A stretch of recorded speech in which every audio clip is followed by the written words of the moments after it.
Oke, Assalamualaikum warahmatullahi wabarakatuh. Selamat pagi, salam sejahtera kita semua. Eh, Dalam hari ini saya Muhammad Rifai NIM 212011009 dengan teman saya Angger Nur Amin 212011087 ingin mempresentasikan tentang eh, proyek UAS yang mata kuliah kelas malam Big Data. Di sini dengan proyek UAS Azure Analysis sentimen pada review aplikasi di Play Store untuk meningkatkan layanan pelanggan di PT Shopee. Nah, dalam hal ini kami itu mengambil database dari beberapa objek yang kita kelola sehingga mendapatkan banyak sekali tanggapan-tanggapan yang terkait dari layanan PT Shopee tersebut. Nah, di sini teman-teman ataupun Bapak Ibu sekalian, di sini kita ambil pendahuluannya. Ada deskripsi masalah yang kita lihat di sini adalah review pelanggan tentang aplikasi Shopee di Play Store. Nah, di sini kami memiliki dataset yang berisi review tentang aplikasi Shopee di Play Store. Dataset review ini untuk memahami umpan balik pelanggan dengan mengevaluasi sentimen positif dan negatif review berdasarkan skor. PT Shopee dapat mengidentifikasi area mana mereka dapat meningkatkan layanan pelanggan mereka. Nah, dari sini teman-teman, dari dataset tersebut kami mengelola ya sehingga dapat mengidentifikasi area mana yang dapat meningkatkan layanan pelanggan dari PT Shopee tersebut. Nah, dari dataset tersebut, kami memiliki tujuan memberikan wawasan yang lebih baik tentang kekuatan dan kelemahan aplikasi dari Shopee. Ya. Nah, di sini ya dengan dataset tersebut melihat pengalaman pengguna berdasarkan kata-kata yang sering muncul dan review negatif dan positif. Nah, mungkin pada saat melakukan pembelanjaan di PT Shopee tersebut, banyak sekali komen-komen positif dan negatif yang muncul. Nah, dari sini kami mengelola dataset tersebut untuk memunculkan beberapa komentar yang negatif dan positif. Dari sini ada deskripsi dan juga tujuan dari proyeknya. Selanjutnya project ataupun platform yang dibahas pada Azure. Nah, di sini ada yang kita ambil ada 4. Yang pertama adalah Azure Machine Learning. Azure Machine Learning ini merupakan layanan cloud yang meningkatkan dan mendorong siklus hidup proyek pembelajaran mesin. Spesialisasi pembelajaran mesin, ilmuwan data, dan insinyur dapat menggunakan dalam alur kerja mereka sehari-hari. Nah, di sini juga bisa melatih dan menerapkan model serta mengoperasikan MLOps. Nah, jadi di Azure Machine Learning ini kita bisa melatih dan menerapkan model-model yang serta mengoperasikan MLOps yang biasanya kita lakukan. Yang selanjutnya adalah Azure Blob Stroke. Nah, di sini penyimpanan objek Microsoft untuk cloud, Blob Stroke dioptimalkan untuk menyimpan data tidak terstruktural dalam jumlah besar. Dan data terstruktural adalah data yang mengikuti model atau dimensi tertentu seperti data teks atau video. Nah, ini yang bisa dikelola di Azure Blob Stroke. Sedangkan Azure Netbook sendiri layanan gratis yang menyediakan notebook Jupyter beserta paket pendukung untuk R dan Python. Ini berarti ada cukup login dan memulai karena tidak diperlukan instansi penyiapan. Nah, di sini mungkin lebih mudah karena apa? Kita memungkinkan untuk menjalankan kode langsung di browser web kita tanpa harus menginstal perangkat lunak dan komputer kita. Seperti itu. Nah, adapun Azure ML apa namanya machine learning designer ini untuk mengarah untuk mendesainnya. Nah, di sini teman-teman beberapa yang saya presentasikan. Nanti untuk lebih detailnya, untuk lebih jelasnya terkait lain-lainnya dan progres eh, pengolahan dataset yang kita miliki dan sampai menampilkan komentar-komentar yang positif dan negatif itu akan dijelaskan oleh teman saya yaitu Angger Nur Amin ya dengan nomor NIM 212011087. Mungkin itu saja kita sambut Mas Angger Nur Amin, kami persilakan.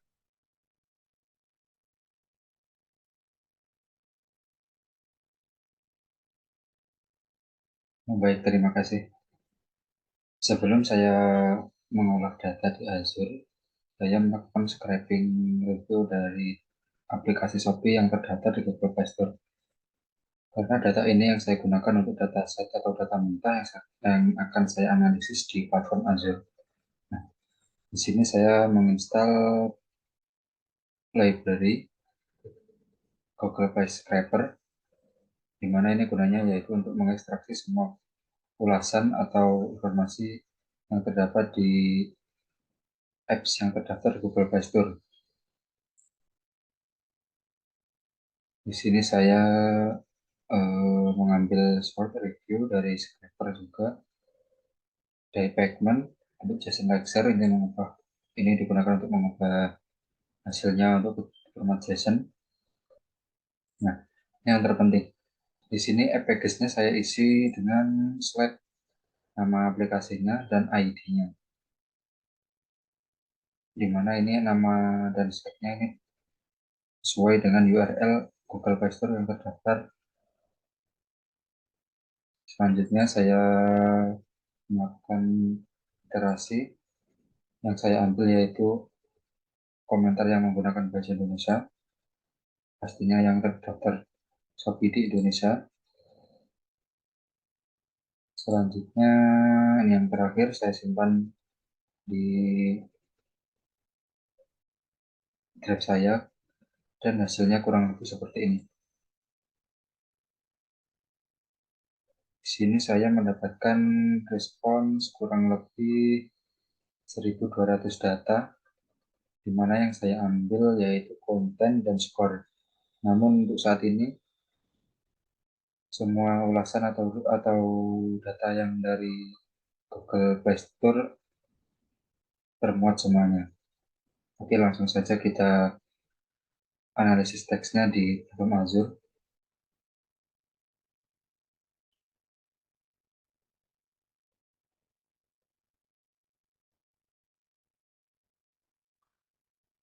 Ini adalah tampilan portal Azure. Di sini saya menggunakan platform di Azure yaitu Azure Machine Learning. Teman-teman bisa langsung search di sini atau saya sudah ada suggestion-nya.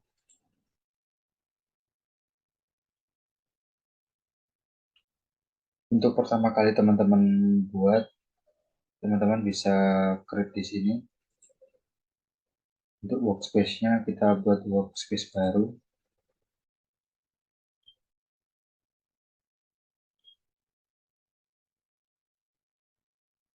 Teman-teman bisa langsung mengisi atau melengkapi untuk resource group-nya. Teman-teman bisa pilih sendiri atau membuat resource baru. Ini adalah name project-nya.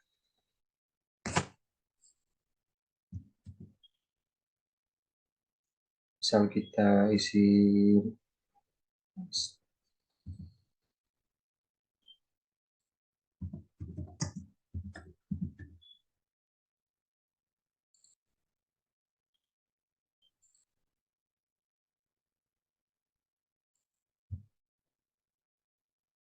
setelah kita membuatnya kita klik review create.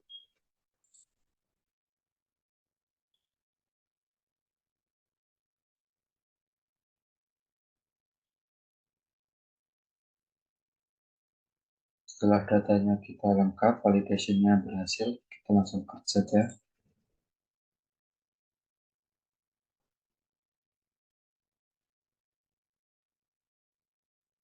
animasi initializing deployment.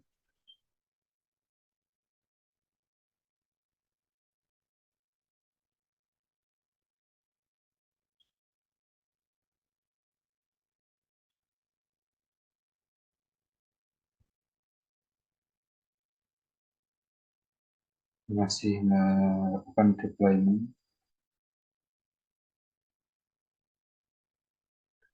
Setelah deployment sukses, kita langsung ke resource-nya.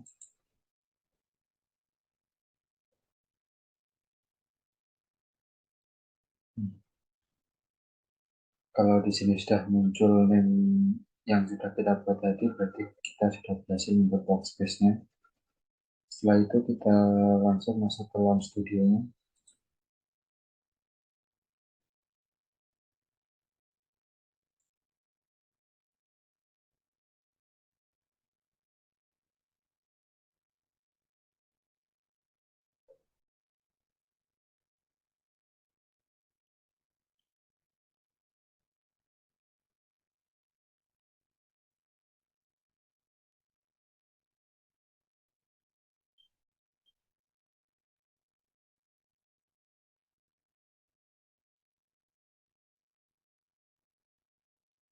Setelah kita masuk di studio Azure-nya, kita bisa karena saya di praktikum ini saya menggunakan yaitu authoring designer di sini.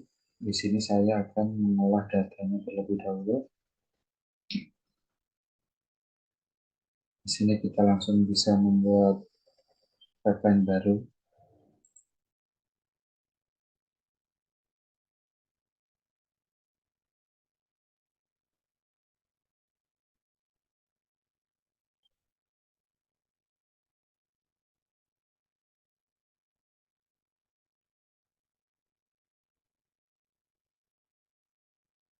Setelah masuk di desain authoring-nya, di sini saya akan menambahkan data hasil scraping tadi untuk kita simpan di blob store Azure-nya.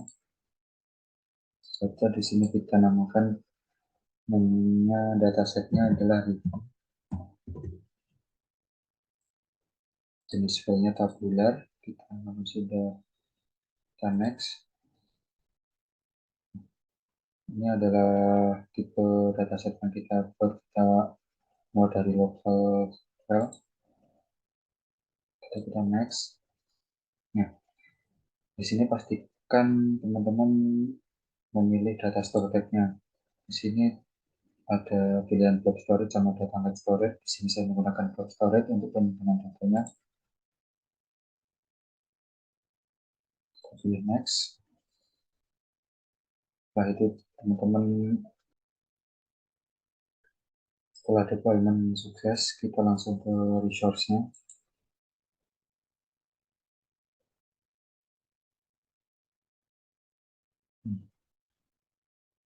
Kalau di sini sudah muncul name yang sudah kita buat tadi, berarti kita sudah berhasil membuat workspace-nya. Setelah itu kita langsung masuk ke launch studio-nya.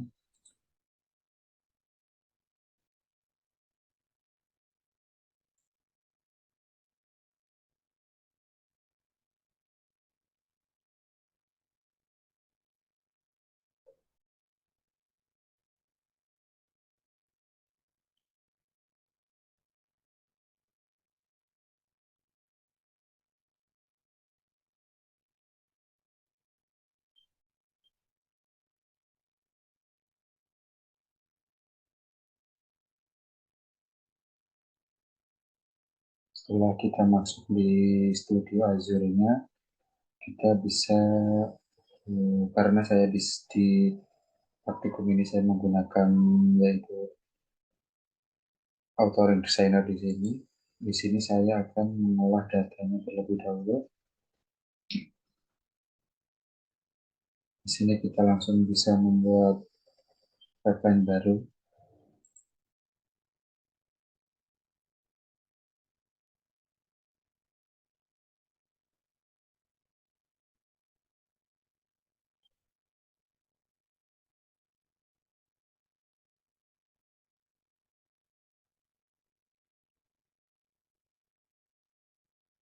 Setelah masuk di desain authoring-nya, di sini saya akan menambahkan data hasil scraping tadi untuk kita simpan di blob store Azure-nya.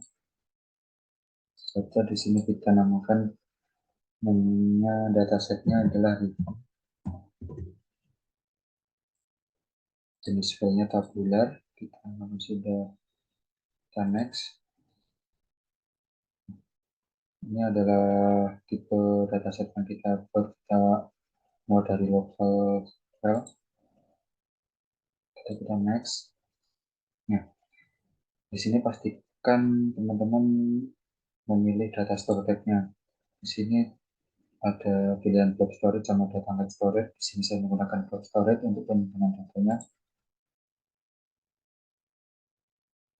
Pilih next.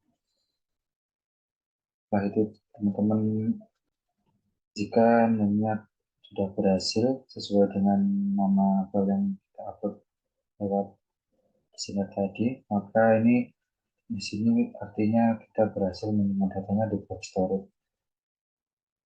Kita lanjut ke designer.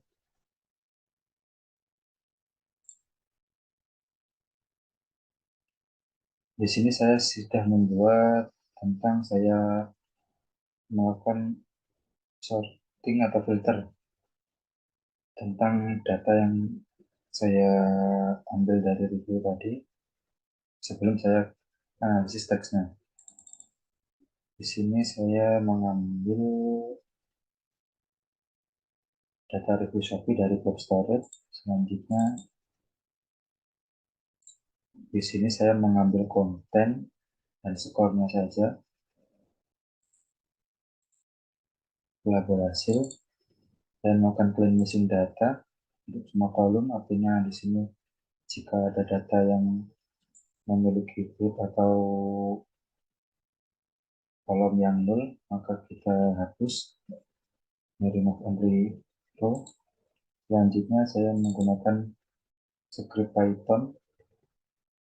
Di sini saya menggunakan script Python yaitu untuk mereview data frame set konten. Artinya saya mengembalikan atau memperbarui data yang ada di blob storage dengan mengembalikan data frame 1 ke konten. Data frame 1 ini merepresentasikan semua data yang ada di sini yang sudah kita ambil dataset dan skornya. Selanjutnya saya melakukan coding secara manual untuk menganalisis teksnya. Kita bisa pergi di authoring notebook. Sini saya sudah ambil satu file yaitu namanya review.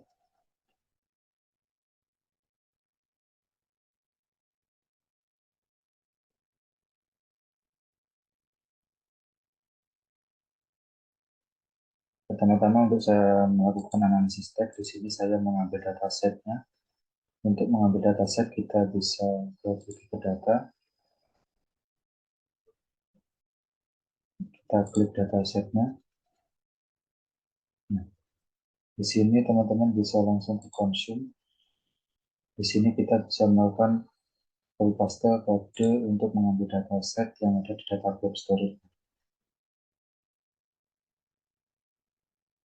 Setelah kita mengcopy dataset yang ada di blob storage, kita bisa kembali ke sini.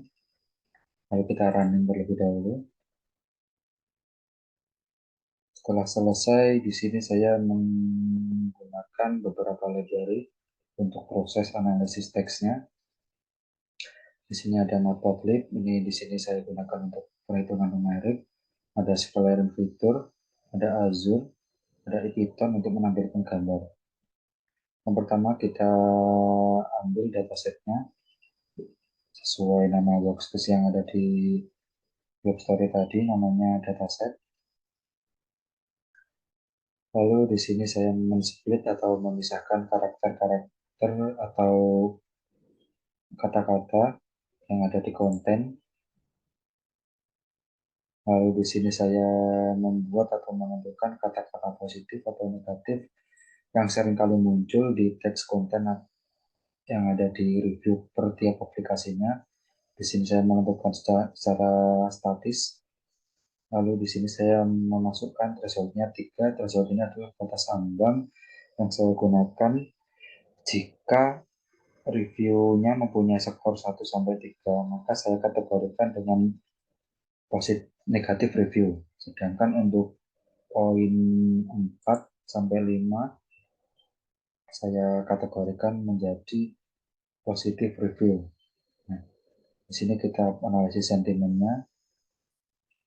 Lalu di sini saya menampilkan grafik dari masing-masing reviewnya. Kita run terlebih dahulu.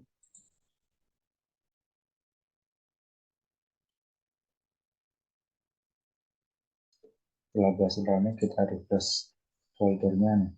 Di sini saya mendapatkan respon untuk negatif review.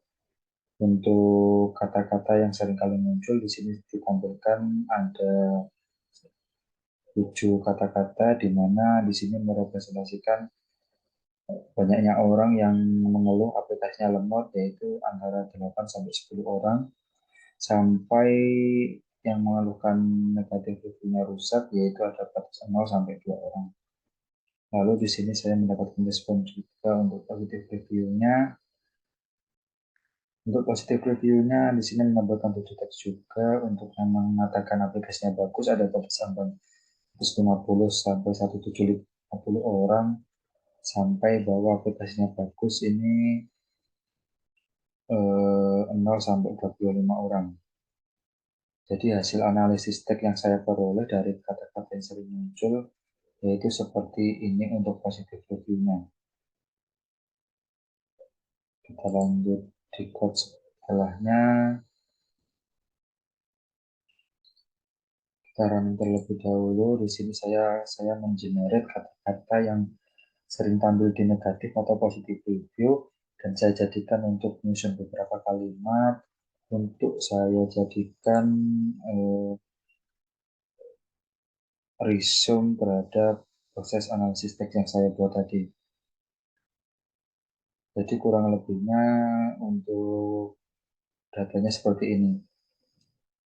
Jadi datanya saya rangkum dari kata-kata yang sering muncul dan saya generate menjadi teksnya.